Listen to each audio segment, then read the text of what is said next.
Mike Kagay, the Shawnee County District Attorney, was on KSNT Channel 27 today to update people on 3 homicide cases. And one thing that strikes me is that they're talking about the Dana Chandler trial and how she was convicted back in 2012, but they skip right over the fact that the Kansas Supreme Court unanimously reversed those convictions due to Jacqie Spradling's misconduct.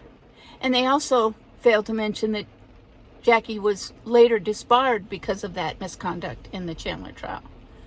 And that this is the 3rd attempt on the Shawnee County District Attorney's Office to try Dana Chandler.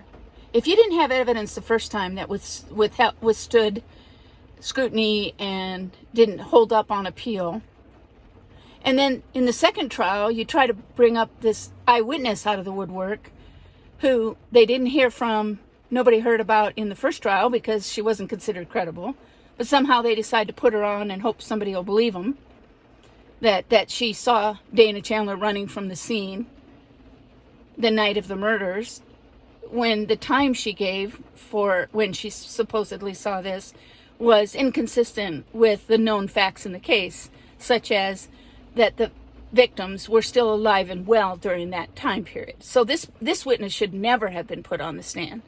So the Shawnee County District Attorney's Office is hemorrhaging credibility, as I've said before.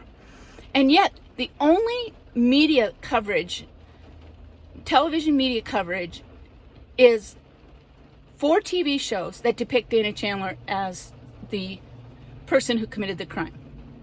CBS 48 Hours did 2 episodes on this story, but they've yet to do a 3rd one, which corrects or at least informs their viewers that the case they dedicated so much time and attention to and aired and re-aired over and over again, these various episodes about the case, had taken a turn, and that the convictions were in fact overturned, that it was reversed because of gross and flagrant misconduct on the part of the lead prosecutor, Jacqie Spradling, and that Jacqie was ultimately disbarred, not suspended, not punished, disbarred.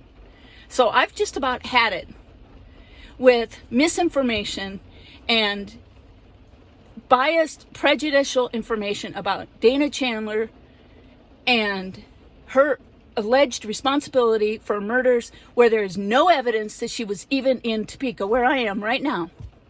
Not even in the city, not even in the state. So I think we can all agree that if Dana Chandler was responsible for the murders of Michael Sisco and Karen Harkness, she would have at least had to be in Kansas. They can't put her in the state, they can't put her in the town, they can't put her in the house. There was no sign of forced entry. How would she have gotten in? There are so many problems with this case that Mike Kagay has no business retrying it.